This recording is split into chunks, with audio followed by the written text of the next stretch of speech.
primeiro lugar, eu queria agradecer mais uma vez o convite aí da Janine para integrar essa rede, né?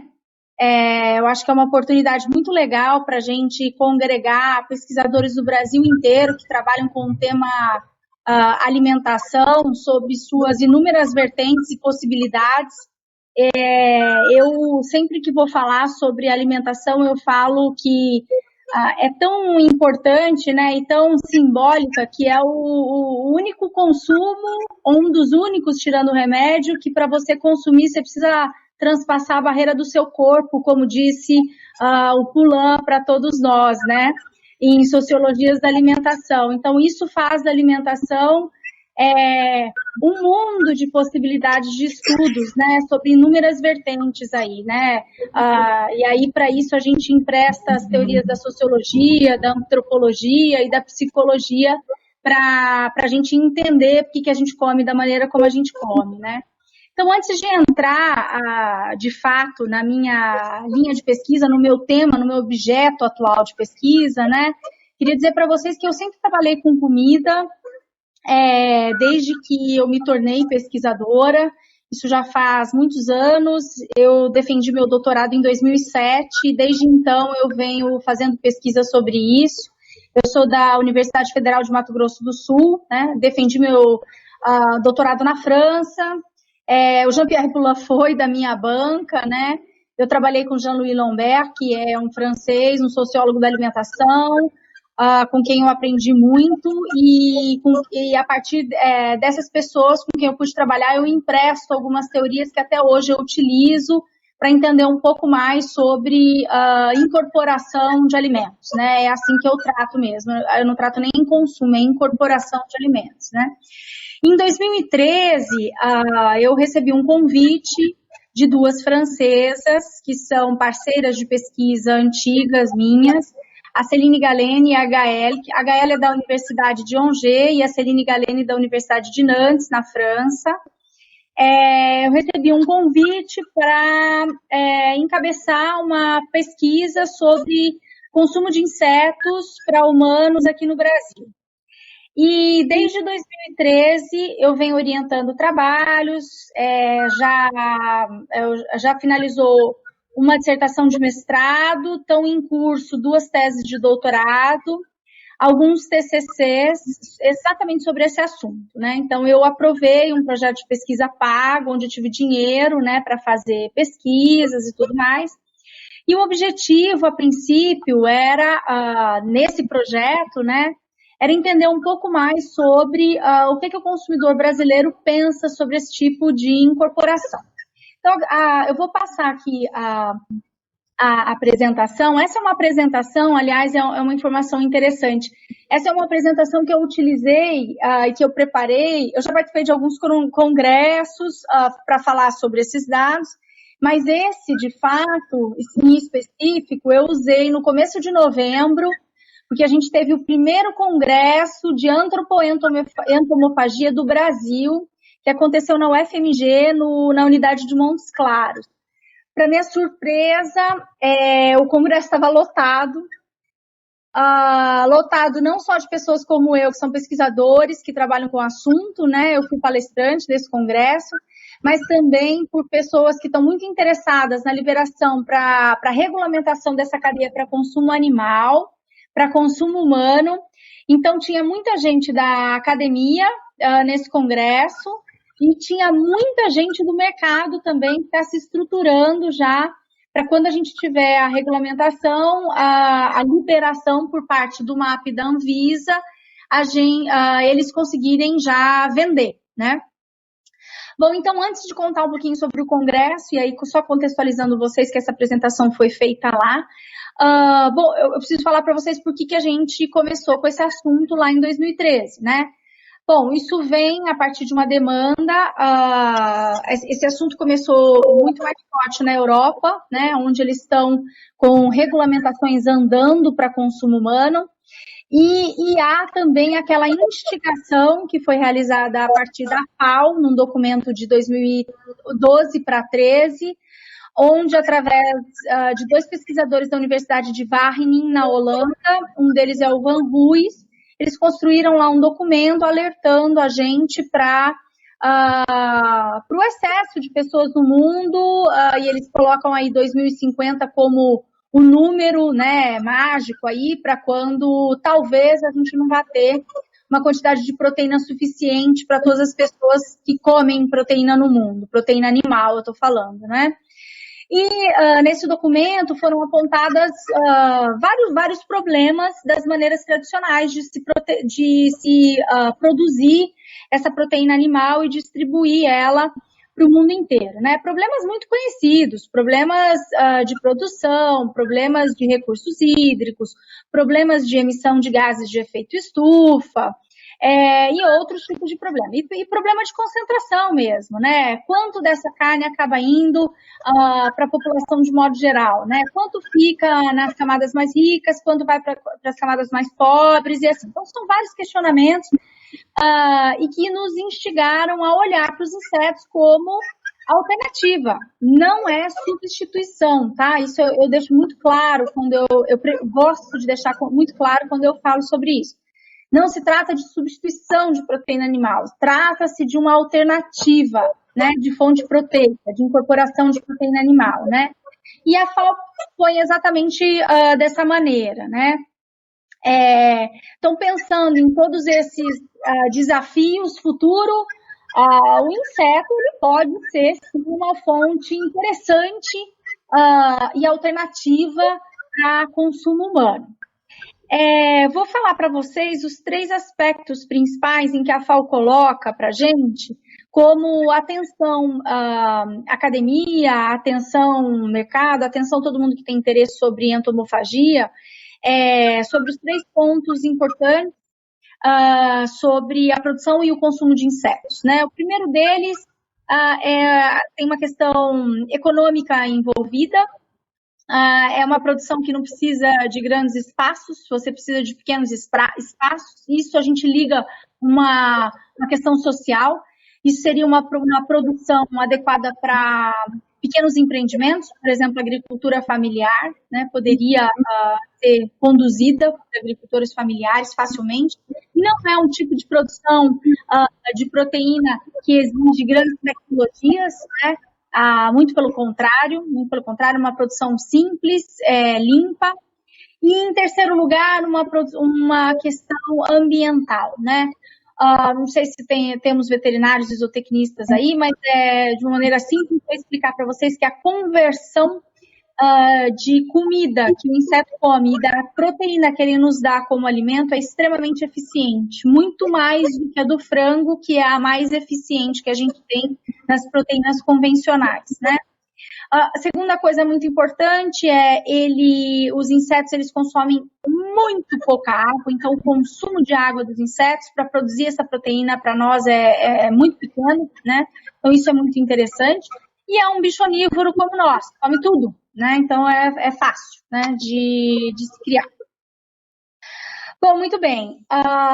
Dito isso, a FAO coloca como a solução de todos os problemas. E aí, quando nós nos reunimos, os pesquisadores, e junto conosco estavam lá os antropólogos da alimentação, né? A questão que se faz não é bem assim, né? Não se chega do dia para a noite e se diz, olha, aquela proteína que historicamente todos consomem e aceitam como alimento, como comida, na verdade, né? Comida diferente de alimento. Aí aqui eu cito da Mata para explicar o que eu estou falando, Roberto da Mata, né? Não é bem assim, não adianta a FAO vir e contar para a gente que a gente tem aí uma alternativa super eficiente, né? É preciso primeiro entender se as pessoas conseguem categorizar na sua biblioteca de imagens mentais os insetos no campo do possível alimentar, né? Então, isso é uma primeira questão interessante a se fazer, né? Será que inseto é categorizado como comida ou não é categorizado como comida, né? Qual é a categoria? E aqui, se a gente pensar em Sadi Lalou, quando ele, no seu livro Pensée Manger, em que ele explica muito bem sobre a ancoragem e sobre a objetivação, né, das representações. Logo de cara, se a gente fizer um exame na nossa própria biblioteca de imagens mentais, a gente sabe que a gente não ancora e não objetiva insetos como alimento gostoso do final de semana, no festivo, e muito menos do ordinário. Muito pelo contrário, né? E aí eu vou aproveitar do Claude Fischler, quando no seu livro, né, O Paradoxo do Onívoro, ele inclusive tem uma passagem que cita: os insetos são um dos alimentos que nos causam maior angústia, né? Uma das maiores angústias no campo alimentar, elas são provocadas por insetos. Por quê? Por uma simples razão. Eles são categorizados no campo do não possível, né, alimentar. Os insetos, eles nos causam, e aí citando o Rosin, o antropólogo Rosin, da Universidade da Pensilvânia, ele explica muito bem. Os insetos, eles nos causam 3 tipos de emoções muito primárias, que é o nojo, a aversão e o medo, e o perigo, né? Então, e estão muito associados ao sujo, né, ao impróprio, ao impuro. Aqui, a morte também, né? Se a gente for pensar. Então, assim, munidos de todas essas informações teóricas, a gente foi a campo pesquisar. E, para nossa não surpresa, e como não há muita informação, tudo mais, a gente descobriu que há, sim, por parte dos consumidores brasileiros, né? Aqui eu digo brasileiros, mas a nossa pesquisa ficou concentrada no estado do Mato Grosso do Sul. Agora que a gente vai fazer uma pesquisa maior, tá?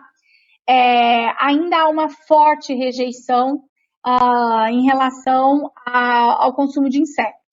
A gente trata esse assunto como uma inovação de descontinuidade, né? Uma inovação totalmente de descontinuidade por tudo aquilo que eu expliquei e utilizando aí essa base teórica há pouco tempo atrás, né? Dessa minha fala. Então, vejam vocês, né? Eu apresento aqui um dos primeiros resultados que a gente publicou lá em 2016 na revista Interações.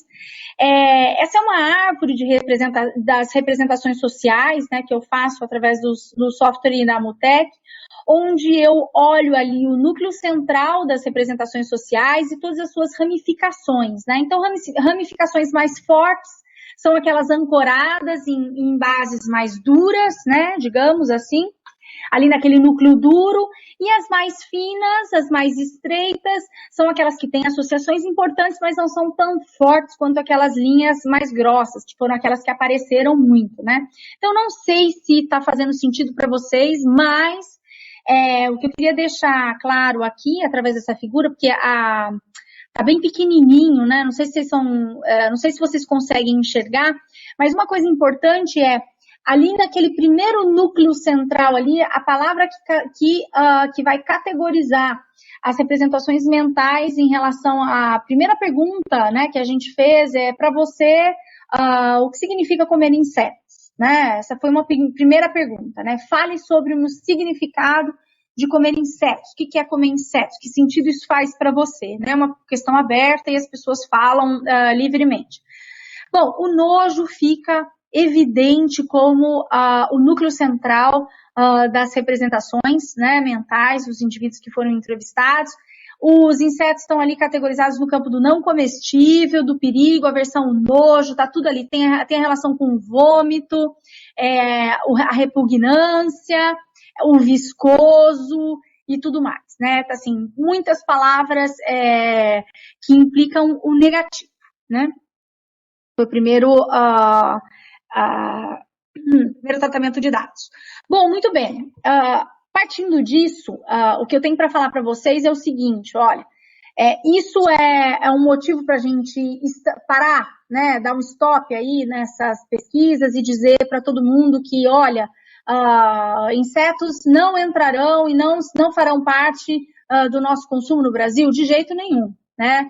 E eu falo de jeito nenhum com muita propriedade, porque eu tenho viajado muito pelo mundo afora e eu tenho visto inúmeras iniciativas, inclusive regulamentações que estão saindo aí, e tem muita gente vendendo inseto não produzido no próprio país, inseto que chega no entreposto da Holanda da Tailândia e da China é comprado por empresas da Europa e é processado e é colocado nas gôndolas de mercados diferentes e que já vem sendo consumido, já tem um nicho de mercado que aceita isso, né? Já tem venda. Se vocês pararem para pensar, a gente já tem a maior fazenda de grilos comestíveis no Canadá. A gente já tem essa maior fazenda lá no Canadá. Os Estados Unidos já está vendendo também. O que eles vendem, né? Produtos que eles vendem. Barras proteicas, e aí a gente não fala barra de cereais, não, que são barras proteicas, né? Que qual é o apelo? Na verdade, talvez eu pudesse ter falado isso para vocês lá no início, né? Por que os insetos, eles aparecem, eles vêm como esse apelo interessante de substituição de proteína animal? Por quê? Porque é um bicho que tem muita proteína, né? Muito mais proteína em proporção do que as nossas proteínas convencionais. Além disso, ele é um bicho que ele tem muita fonte de mineral importante para nós, como magnésio, ferro e outros minerais importantes. Só para vocês terem uma noção, foi feito um estudo, né, uma análise em laboratório, e descobriu-se que um besouro escaravelho tem muito mais ferro do que um bife de fígado do tamanho da palma de uma mão de uma pessoa de tamanho mediano, né? A quantidade de magnésio, então, é impressionante. Já tem um monte de pesquisa sendo realizada pelo pessoal da medicina, em que eles estão mais do que comprovando que aquelas pessoas que têm problema de absorção de ferro com ingesta, né, oral, de proteínas diferentes, então aqueles que vão no médico, o médico fala, você tem que comer fígado. Se comer farinha de grilo ou farinha de tenébrio, a absorção do ferro é muito mais eficiente do que a absorção do ferro via as proteínas convencionais, né? Então, por isso que eu digo, vejam só, eu tenho certeza que isso em pouco tempo, em 10 anos, não sei, pode ser, mas que isso vai estar no Brasil. Tem muita gente se preparando para isso eu vi lá naquele congresso, né? A gente está dependendo de regulamentação, não temos regulamentação. A Anvisa, vejam que interessante, né? Por mais que os insetos eles façam parte da nossa cultura alimentar, porque o Brasil, diferente de países europeus, é um país indígena. Indígena come muito inseto. Ainda hoje a gente tem manifestações culturais em alguns grupos de consumo de insetos, dependendo de algumas ocasiões festivas. Por exemplo, no interior de São Paulo, há ainda relatos de algumas famílias que na época de chuva o cupim perde a asa, todos eles vão na coleta ali extrativista, óbvio, pega do chão e faz fritada de cupim, né? Na Amazônia a gente tem consumo de formiga, então assim, a gente tem vários relatos de grupos que ainda hoje consomem. Então, embora a gente tenha essa relação com o consumo de insetos, né, em ocasiões muito esparsas, aí, em ocasiões distantes dos grandes centros urbanos, né, digamos assim, porque para os urbanoides de plantão consumir insetos hoje é um grande nojo, né? A Anvisa, quando fala sobre regulamentação de consumo de insetos, olha para isso como alimento novo. E isso dá muita raiva nos antropólogos com quem eu trabalho, porque eles dizem que isso não é alimento novo, coisíssima nenhuma, e não pode ser tratado como alimento novo, né? Porque isso é nosso, né? Da nossa cultura, né? Mas, enfim, o que a Anvisa considera se até 1998 não há relatos, não há provas de que aquilo foi produzido, comercializado por um grande número de pessoas, isso é alimento novo. Então, assim, como é que está hoje a regulamentação? Se você hoje quer produzir insetos e fazer algum produto para você destinar ele para venda, seja através de um restaurante, seja através de um canal de comercialização meio padrão, o que você tem que fazer? Você tem que fazer uma petição, né? Fazendo uma petição, respondendo lá todos os parâmetros de segurança de alimentos que a Anvisa pede, hoje você pode fazer isso, você pode vender. O que eu digo para vocês? Ninguém está fazendo isso hoje ainda no Brasil, né? Isso eu sei. O que eles estão fazendo? Veja só, mas já tem muita gente trabalhando com inseto, tá? E já tem muita gente destinando inseto para consumo humano em algumas ocasiões. Por exemplo, em menus de restaurantes. O Alex Atala faz muito tempo que serve formiga no Dom, né? Teve lá o Cazé, que é um chefe de cozinha, um chefe da gastronomia. Todos os eventos dele, ele está usando o Tenebrio Molitor para fazer lá as apresentações dele e está oferecendo para degustação. Então já tem muita gente trabalhando. Inclusive, uma informação para vocês. Se alguém viu uma reportagem que saiu na Folha de São Paulo sobre uma iniciativa do governo de São Paulo em oferecer era um pãozinho com uma pastinha era um creme com uma punk, que é a Ora Pronobis, e em cima dela tinha ali um Tenebrio Molitor, e isso foi oferecido para as crianças no dia 12 de outubro. Essa iniciativa é do Cazé, isso aconteceu efetivamente, aconteceu em São Paulo, num determinado lugar lá, isso saiu na Folha de São Paulo, né? Então, vejam, tudo isso para contar para vocês o seguinte, os modelos alimentares, né, estão passando por transformações, a gente está vivendo aí as transformações. Em relação a isso vir mesmo para o Brasil, né, a gente ainda enfrenta, como está escrito aqui nesse meu slide, a reação em relação ao nojo, né, e ao consumo meio primitivo, é isso que as pessoas, de modo geral, as urbanoides pensam, né, os consumidores dos centros urbanos, né, eles pensam muito nisso, né, comer inseto é coisa de gente super subdesenvolvida, né, coisa de gente muito pobre da África, ou coisa de gente da pré-história, né, coisa de gente primitiva mesmo, né. Bom, aqui eu apresento para vocês o título, né, do nosso projeto. A gente está tocando um projeto muito grande, ele foi recentemente aprovado. Então, aquele projeto lá de 2013, ele passou por uma nova aprovação. Aquele projeto de 2013 é meu, aqui do Brasil, em que eu aprovei aqui, né, 2014, aí ficou 2014, 15, 16, né. Aí agora a gente vem tentando aprovar um projeto lá fora, e a Celine Galene e a HL conseguiram, de fato, aprovar esse projeto grande, que significa mecanismos de aceitação cognitiva e as inovações e os alimentos a partir de inovações de descontinuidade, o caso dos insetos. A gente aprovou, através desse projeto aqui, 367 mil euros para tocar essa pesquisa, que vai ser realizada em 3 anos e meio, podendo ter uma pequena prorrogação, tá? Quem são as coordenadoras desse projeto? São essas duas senhoras francesas. A gente tem gente do mundo inteiro participando. Aqui no Brasil sou eu e a Rosíris Delisa, lá da Embrapa, que estamos envolvida nisso aí, tá? Nesse projeto. Bom, aqui eu apresento aqui um modelo de equação estrutural que foi rodado na dissertação de uma aluna minha.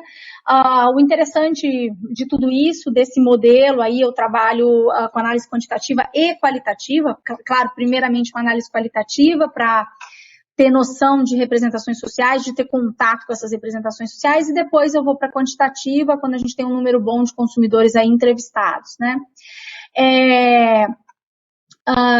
O interessante do resultado desse trabalho, desse caminho aí das equações estruturais que eu mostrei para vocês, é o seguinte, a gente descobriu que há uma série de crenças que bloqueiam e que atrapalham a predisposição a consumir de insetos. E uma coisa interessante que a gente descobriu é que a falta de informação é uma delas, e que pode ser uma pista para aproximar as pessoas ou para facilitar as pessoas pode ser que eu vá experimentar, né? Então, assim, eu trabalho com uma teoria, a teoria do comportamento planejado, do Azigen e do Fishman, que são dois psicólogos, em que eles estudam crenças comportamentais, né? Por que eles estudam essas crenças comportamentais? Que as crenças comportamentais, elas te dão pistas para você entender a atitude, né? Que a atitude vem antes de comportamento, né? Para você chegar até as atitudes dos consumidores. Do que as atitudes são cheias? Elas são cheias dos nossos valores, né? Então, as crenças comportamentais, elas falam muito, né? Então, que crenças são essas, né? Que dão acesso às nossas atitudes? São as crenças comportamentais, são as crenças normativas e são o terceiro grupo de crenças é o controle comportamental percebido. Dessas 3 crenças, a gente descobriu que as crenças normativas são aquelas que mais impactam na intenção de consumir, né?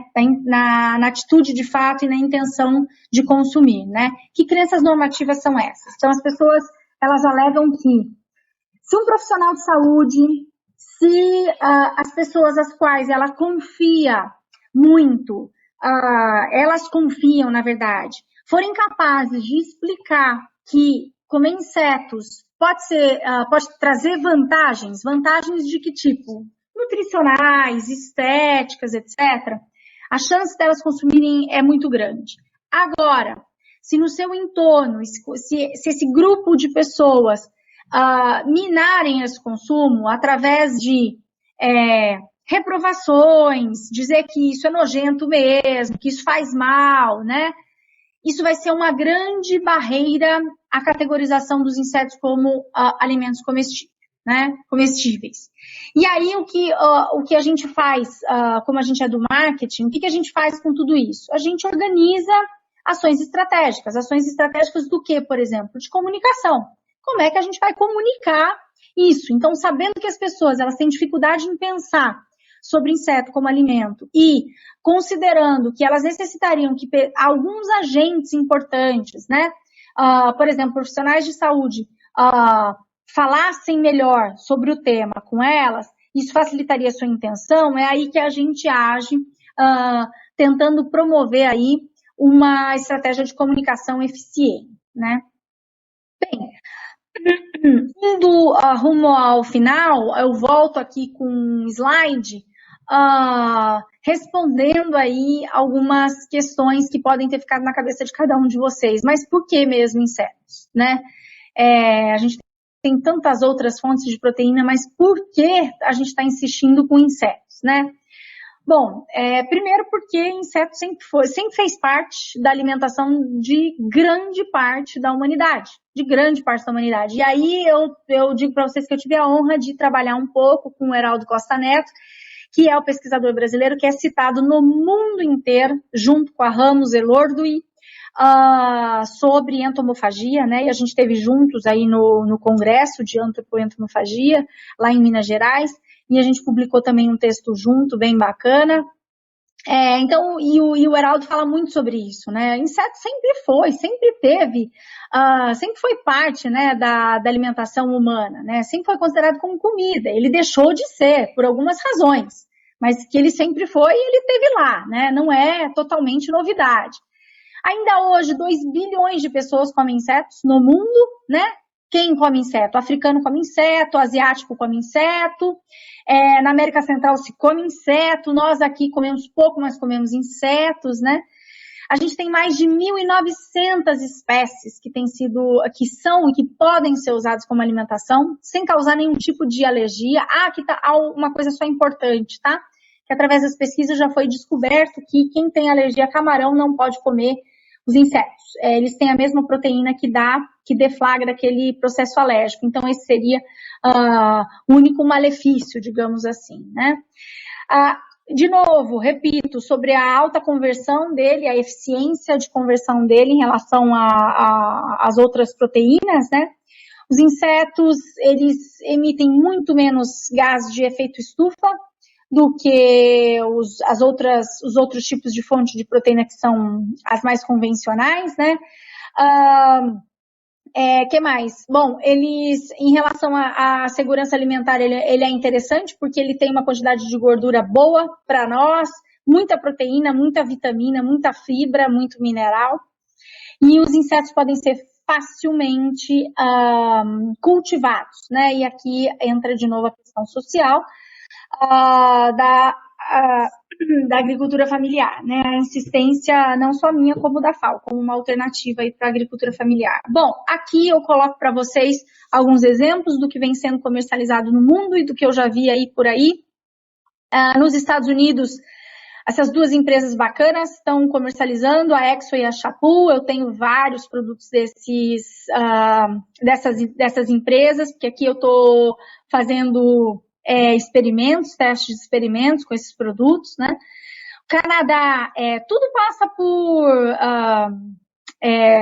conselho de ética, tá, gente? Nada aqui, jamais eu disponibilizo esses alimentos para teste, para os consumidores comerem sem ter passado por conselho de ética, né? Então, no Canadá, ali tem a Crickets e as Larvettes, que são compradas em supermercado normal. Você vai no supermercado, vai lá na seçãozinha de barra de cereal, você tem barra proteica assim, já tem um nicho muito específico. O pessoal de academia, né? O pessoal de academia adora inseto, adora comer barra proteica de inseto, né? Por conta do aporte proteico. Então, lá no Reino Unido, né, na Inglaterra, a gente compra Yumpas, que é barra proteica também. Na Bélgica, essa geleia aí, bem gostosa, aliás, de insetos.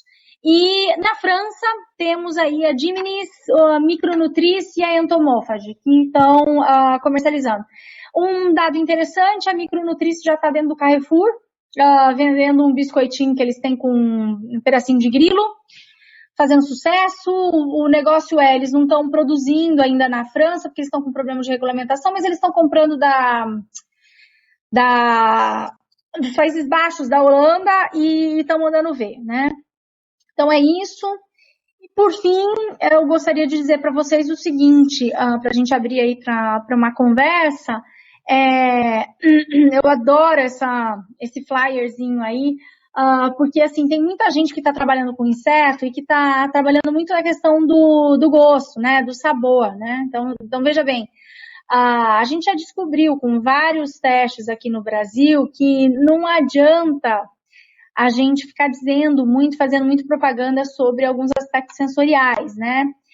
Isso é importante, claro que é importante, mas não é suficiente. Então, é preciso ter muito mais pesquisa de profundidade para a gente descobrir efetivamente, né? E muito mais muito mais informações no campo das representações mentais e representações sociais aí em relação a esse tipo de consumo, para a gente ter acesso a informações profundas e interessantes para a gente saber, de fato, como é que a gente pode entender que os insetos um dia serão categorizados no campo do possível alimentar, né?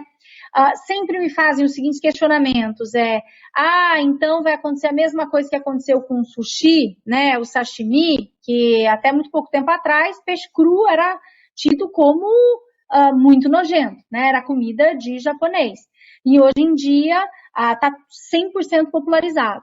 Mas aí aqui, para não deixar de fazer minhas citações francesas aí que eu gosto tanto, eu cito Jean-Pierre Courbeau, em que ele diz que esses alimentos estrangeiros, quando entram aqui, acontecem com eles uma grande mestiçagem alimentar, né? E é preciso que aconteça mesmo para que eles fiquem próximos a nós, mais familiares, né, mais reconhecíveis, que eles estejam no campo da possibilidade da interpretação, né, para que eles sejam aceitos. Fato é que se você levar um japonês original do Japão numa casa de sushi da esquina, vai ser a pessoa mais estrangeira da casa, vai ser o japonês, né, porque ele não vai reconhecer aquela comida como sendo a dele, certamente não. Ele não come sushi com cheddar ou sushi com brigadeiro, né? Então, é isso. Os insetos, vão acontecer isso com os insetos? Não sei se vão acontecer isso com os insetos para eles serem amplamente aceitos, né? Será que a gente vai ter um bolo de brigadeiro com farinha de grilo e ele vai ser melhor aceito do que o grilo inteiro? A minha percepção, com base no meu histórico de pesquisa, é que sim, esse tipo de mestiçagem ajuda, mas a gente precisa ainda de muita pesquisa sobre isso. Muito bem, minha gente, o que eu tinha para apresentar para vocês era isso. Eu queria trazer, então, aqui nessa proposta desse grupo que a Janine mandou, era trazer para vocês um pouco do que eu estou pesquisando agora, tá? E eu estou aberta aí para falar com vocês. Muito obrigada.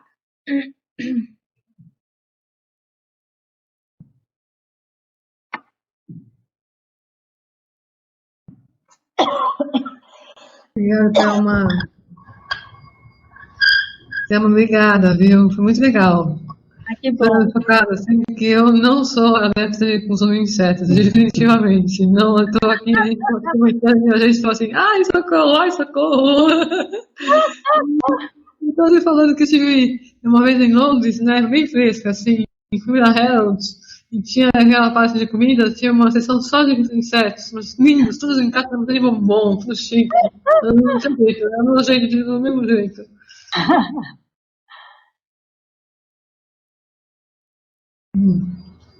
Oi, cortou, eu não escutei.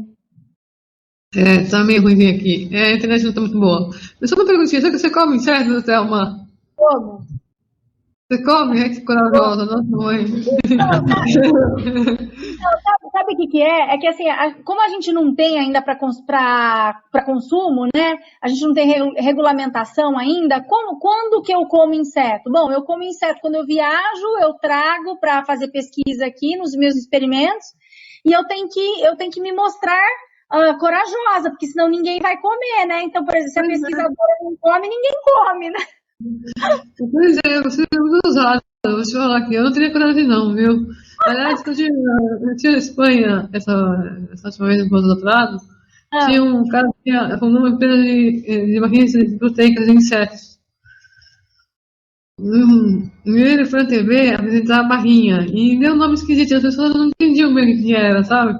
Eu ficava uma discussão. Ele falou que era inseto, todo mundo, todo mundo podia gostar, sabe? Foi engraçado.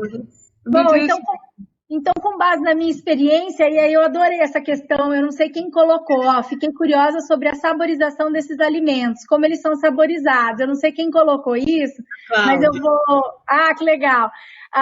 Oi, Cláudia. Vou te dizer, e eu ia falar como é que eu como isso, né? Então, quando a gente compra, aquilo que eu mostrei para vocês antes, são todos temperados, né? Então, assim, como é que é o processo de abate desses insetos? Esquenta, esfria e dá como se fosse assim, uma passada nele, numa frigideira, para ele ficar ultra crocante. Então, ele não tem absolutamente nada dentro do seu corpo. Nesse processo de esquenta e esfria, tudo é liberado, e o estômago tão pequenininho, né? Então, assim, ele não tem nada dentro do corpo dele, ele é vazio. O que fica para nós é só proteína e queratina, é só, né? E os minerais, claro. E aí, como é que eles saborizam isso, né? Tem muito inseto saborizado com curry, muito inseto.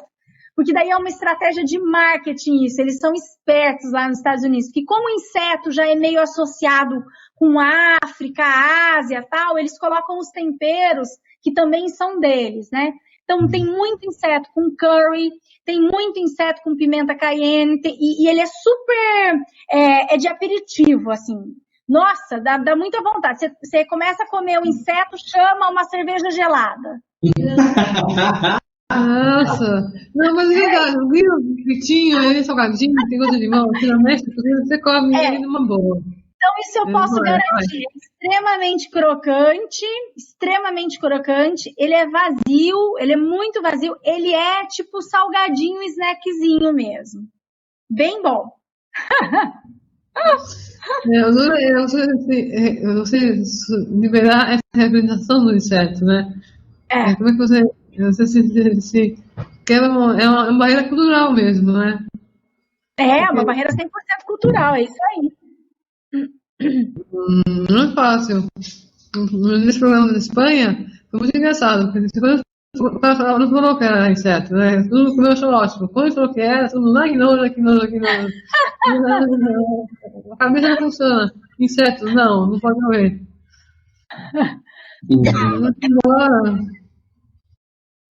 Olha só, olha que legal, ó. A Luzia, ela tá falando... obrigada a você, Luzia. Ela tá falando que ela já provou os chapulines no México, é isso aí. Olha só, e uma colega, ela tá dizendo aqui, gerente que estava comigo, compartilhou que eles consomem tanajura regularmente. É isso aí, é isso mesmo. É nosso, né? Só que assim, é nosso de uma ancestralidade, de tempos passados, né? É um consumo muito indígena, né? E que ficou para pequenas partes de grupos sociais no Brasil, né? A gente tem, olha, Aqui, Janine, para você ter uma ideia, e Luzia aqui comentou isso, né? Em Campo Grande, eu estou no Mato Grosso do Sul, em Campo Grande, conversando numa roda de amigos, a funcionária de uma pessoa falou assim, olha, que legal que você pesquisa isso, o dia que você quiser entrevistar alguém que come, você me convida. Eu falei, por quê, Maida? Ela é tão querida, ela é muito próxima a nós, né? Ela disse, sei lá, porque eu e minha família, a gente come. Quando o cupim perde a asa, a gente sai pegando do chão e isso é um momento de festa para nós. Veja só, eu achei fantástico isso. Você vê, nos dias de hoje, né? Aí a Thalita está perguntando aqui se no Brasil tem produção. Tem muita produção, Thalita, porque ela é toda destinada para consumo animal. E esse pessoal que está destinando para consumo, que sempre destinou para consumo animal, eles estão muito espertos, porque a hora que a Anvisa liberar, eles estão prontos para destinar para consumo humano. Deixa eu ver o que a Cláudia está perguntando. Outra questão é em relação ao marketing, como é a construção da imagem do inseto como alimento e a estratégia de comunicação, né? A base da estratégia nutricional, força e resistência. Ótima pergunta. É só com isso que a gente tem trabalhado hoje, né? Construção da imagem do inseto como alimento aquilo, né? O inseto é categorizado como não alimento no campo daquilo que não é possível de comer. Então, o que a gente já percebeu, né? A gente já percebeu que farinha vai bem, viu, Cláudia? Então, farinha vai bem. Então, assim, quanto mais você desassociar o inseto da sua forma original, ele vai melhor. Então, forma inteira, nem pensar. Quanto mais processado, o povo tende a comer. Por exemplo, numa pizza, num bolo, um bolo com farinha muito bem triturado, passa, né? Então, o marketing está trabalhando com isso, a gente está trabalhando com esse tipo de comunicação, né? Dele bem processado, e aí é nutricional, né? Ao contrário do que a FAO, vejam como é interessante essas coisas, ao contrário do que a FAO prega, que é um tipo de produção para resolver problema de segurança alimentar, não segurança do alimento, mas segurança alimentar, ou seja, tem muita gente no mundo que passa fome, que tem pouco aporte proteico, seria um bicho interessante para eles, não vai emplacar dessa maneira. Como é que já está emplacando? A maior parte dos consumidores, quem são esses consumidores? São consumidores que têm uma relação com a comida muito nutricional, muitíssimo, né? Preocupadíssimos com o corpo, são aqueles que vão à academia, são aqueles que é o pessoal da corpolatria, né? Falando a língua aí dos antropólogos, é o pessoal da corpolatria, né? E se as empresas quiserem emplacar, vai ser desse jeito. Não é para tirar ninguém da miséria proteica, da miséria de ingestão proteica. Não vai ser. Não vai ser. Mesmo porque aí depois a gente pode ficar aqui, né, Janine, falando mais 3 horas seguidas em relação a simbolismos da carne para uma população muito pobre, né? A carne, ela é um símbolo de distinção social muito forte.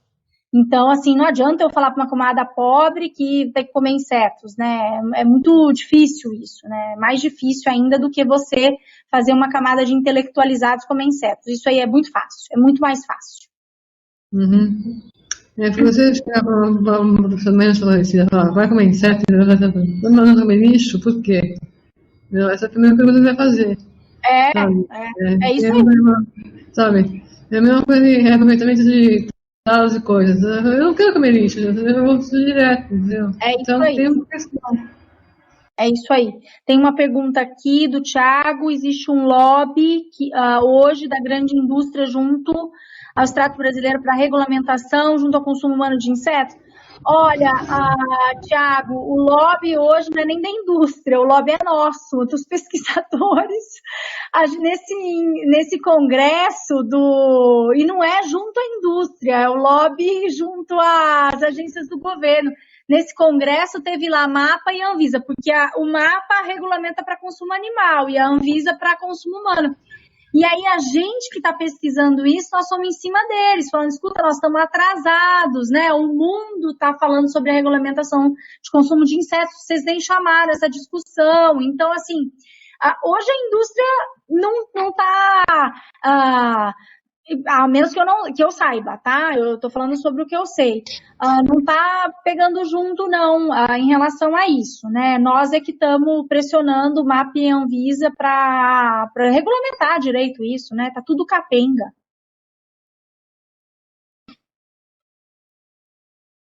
Por que você acha que não tem interesse em regulamentar? Cortou, não entendi. Por que você acha que não tem interesse em regulamentar? Não tem. Por que não tem? Não, essa é uma pergunta capciosa, Janine, capciosíssima. E eu vou falar sobre o meu feeling, tá? A gente tem uma cadeia produtiva de proteína animal muito forte e muito rica no Brasil. Os principais agentes que não têm interesse em regulamentar isso é o pessoal da cadeia do bovino de corte, avicultura de corte e suíno. Sem dúvida é.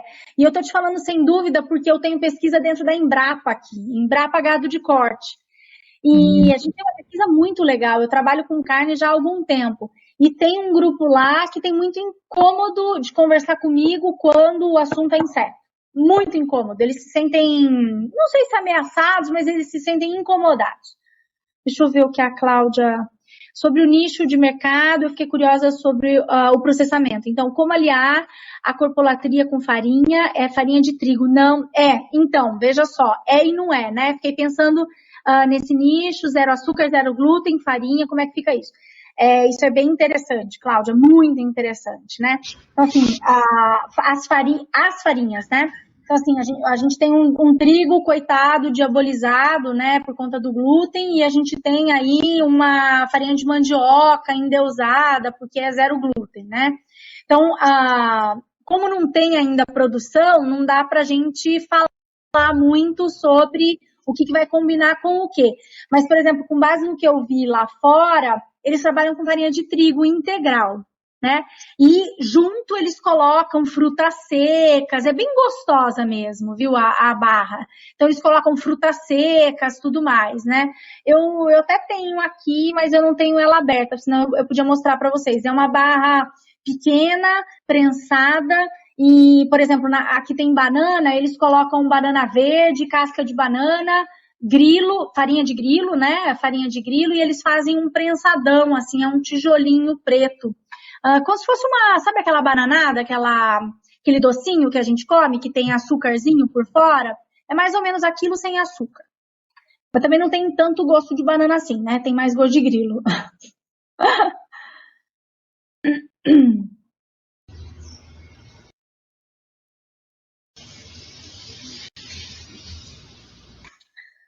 Não, pergunta, gente.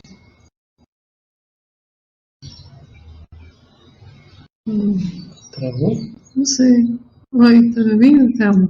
Eu tô. Se vocês não tiverem nenhuma pergunta, o que eu posso me comprometer em fazer aqui é passar para vocês os artigos que a gente está publicando. Tem um monte de artigo aí que foi submetido para a revista, mas nós estamos passando aqui o que todo mundo está passando no Brasil inteiro, essa dificuldade de publicar, né? Acho que está mais concorrido, está mais competitivo. Então, a gente tem alguns artigos aí que estão sendo avaliados, torcendo muito para que sejam aprovados nessas boas revistas que a gente está mandando, mas eu posso mandar para vocês o que eu tenho, né? Eu mando talvez para a Thalita ou para alguém, e aí, pode ser, Thalita, aí você passa para todo mundo do grupo, né? Não sei. Se vocês tiverem interesse, eu faço isso com o maior prazer. Deixa eu ver aqui, tem uma pergunta, a Nathalie Moraes, muito interessante, muito obrigada, Nathalie, obrigada a você. Existe algum estudo sobre o tipo de impacto para esse tipo de produção? Esse é um estudo que vem sendo feito fora do Brasil.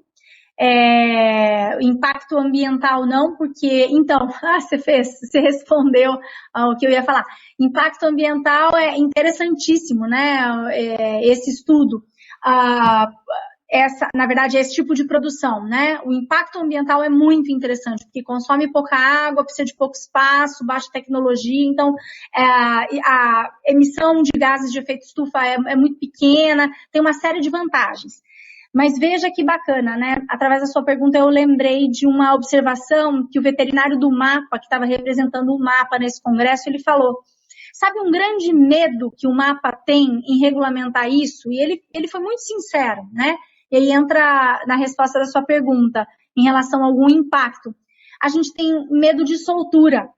Ele falou o seguinte, ó, se numa produção bovina abre uma cerca e escapam 100 bois, é uma coisa, né? Agora, se numa produção de gafanhotos ou uma produção de mosca, porque mosca é um outro tipo de inseto que vai ser muito produzido para consumo humano e animal, né? Mais para animal. Mas e se tem uma soltura? Porque mosca não sai de 100, né? Quando você abre uma porta, ela sai de milhar. O que você faz com isso na natureza depois? Essa foi uma preocupação dele, né? E eu acho que é cabida, é completamente cabida, né?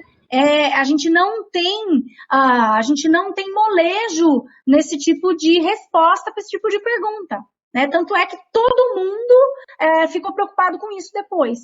E já tem um grupo um grupo forte, inclusive, que está trabalhando com chama Black Soldier Fly, que é uma mosca preta, não é daqui, é uma mosca preta. Ela é a melhor fonte de proteína que vocês podem imaginar, e ela está sendo muito utilizada para criação de peixe, né? E aí, comigo estava lá o pessoal da veterinária e da zootecnia, e eles fazem uma pesquisa muito interessante. O que eles fazem? Eles têm tanque-rede de tilápia, eles alimentam um tanque-rede com ração normal, o outro tanque-rede com mosca, grilo e outros tipos de proteína de inseto. Depois eles coletam as fezes desses peixes e eles vão para análise laboratorial, fazer estudos sobre a absorção de aminoácidos, proteínas e minerais. Gente, não é porque eu pesquiso sobre isso não, mas é uma coisa assim, impressionante o que fica no bicho quando os peixes comem insetos. É muito impressionante, muitíssimo, né? Então, assim, quando come ração, a quantidade de proteína, de aminoácido, de gordura boa, de minerais que sai junto com as fezes, é uma quantidade enorme. Ou seja, você está pagando uma ração caríssima e está indo tudo embora. Agora, quando você dá inseto, fica tudo no peixe. E aí, melhor para nós, né? Que vamos comer um peixe muito mais proteico.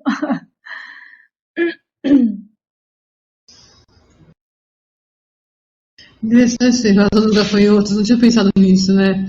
Imaginando, já pensou, escapa gafanhoto, fazer relação de gafanhoto, que coisa horrível. Sem dúvida, vai dar um grande pavor, né? Imagina a gente imagina um ataque de abelha, a gente já fica louco, né?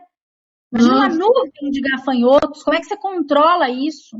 Comendo tudo, não dá, não, é incontrolável, não tem como controlar. Exatamente. Aí a Cláudia está falando que a cultura.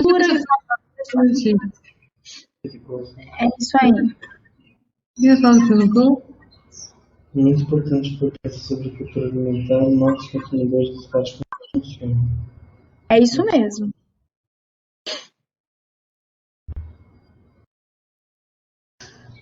É porque, assim, eu não vou te convidar para você ir comer gafanhoto na minha casa, mas eu te convido para você comer um camarão, entendeu? Então, assim, culturalmente falando, isso eu queria te dizer, tem uma barreira muito forte. Muito exótico ainda também, né? Acho que é exótico também, né? Porque isso, então, entra no consumo exótico. Sim, tem alcance que a gente vai por velocidade, vai por desafio, sei lá, por uma série de coisas. Mas, experiência, assim, né? Experiência. É uma performance também, né? Para os seus amigos, para dizer, eu comi. É isso aí. Eu não sou neofóbico, eu sou o cara corajoso, eu como, né? Aí vira quase que uma piada, um desafio, né? Eu comi, eu sou forte, entendeu? Assim, é muito difícil fazer a produção. Porque eu acho que era plausível, não sei, não sei o que você está falando, uma questão das farinhas, uma farinha enriquecida, você misturar com outras farinhas, com outros ingredientes, aí disfarçado, aí acho que dá certo. É isso aí que eu comentei com a Cláudia, né? Então, quanto mais descaracterizado o bicho, mais fácil vai ser a aceitação, né? Então, farinha de grilo passa, né? Farinha de grilo vai. Desconstruído, então desconstruído, né? Não grito de argumento, né? Então é isso. Eu acho que aí pode ser um primeiro passo para a aceitação mais ampla, não sei, talvez. Não, acho que sim, sem dúvida sim. Eu fiquei pensando nisso, é muito difícil, gente. A gente aqui tá falando, cai. Eu tô aqui. Eu já comi É, uma família, não é mas, muito é, agradável, não é agradável. A ideia de então, comer isso é agradável, entendeu? mas viu, Janine, aqui eu vou lançar um desafio, então, pelo que eu tenho visto por aí. Quando você montar de novo nossa rede em 10 anos, boa parte de nós ou vai estar comendo, ou vai ter visto na prateleira do supermercado ontem, vai estar implantado em nós esse tipo de consumo. Eu não dou mais que 10 anos. Não duvido mesmo. Tem que alimentar a pessoa, é uma fonte boa, né? É. Agora, é muito interessante o trabalho do Telmo, assim, muito Ah, que desafiador, legal. muito instigante, em muitos sentidos, Que sabe? bom. Muito Eu estou também, né? feliz de poder compartilhar com vocês todos. Muito feliz de ter esse você aqui. É legal, a gente não trabalha com isso. Aqui não tinha ninguém que trabalhava com isso, sabe? É legal isso, o trabalho. Tenho entusiasmo com esse trabalho também. Ah, que legal. É muito legal, porque assim, pra gente foi muito verdadeiro, muito legal mesmo, sabe? A gente Que bom. vai conversar muito aqui, sabe? Uhum. Temos muito a conversar ainda. Isso aqui só começando uma série de conversas. Isso Isso aí. aqui. Isso aí. Ótimo. Então, mais alguma pergunta, gente? Não. Vamos encerrar, então? Queria Vamos. agradecer a turma pela presença, pela Obrigada a apresentação. você. Obrigada a Bacana, você e a vocês. e obrigado pelo desafio da gente pensar isso, Thelma. A gente vai te falando, então. Tá aqui, Tá bom. Muito obrigada. obrigada. Muito obrigada a todos. Gente, obrigada. Tchau. Até a próxima. Tudo de bom. Tchau. Não. Nos siga em nossas redes sociais para ficar por dentro de nossa agenda e acessar mais conteúdos. Jeca UFG. Obrigado.